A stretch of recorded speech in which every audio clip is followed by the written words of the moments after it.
friends, today I am going to show you how to fold bird base. This is a very easy but important base. So let's start by taking preliminary base. I have another tutorial for preliminary base. Click the eye icon, then you will get my preliminary base tutorial. So let's fold this edge to the middle crease like this.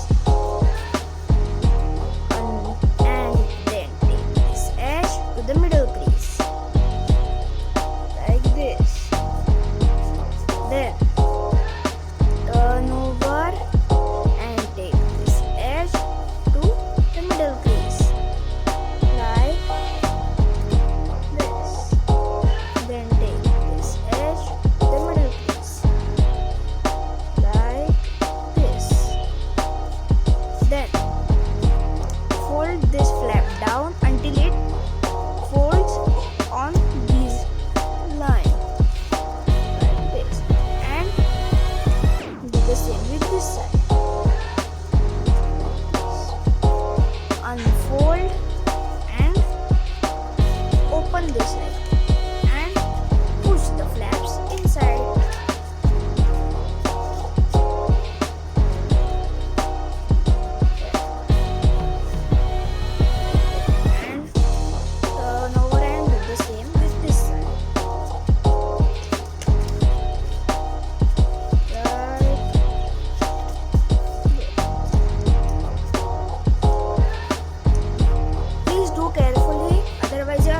Will be cut and our bird base is ready.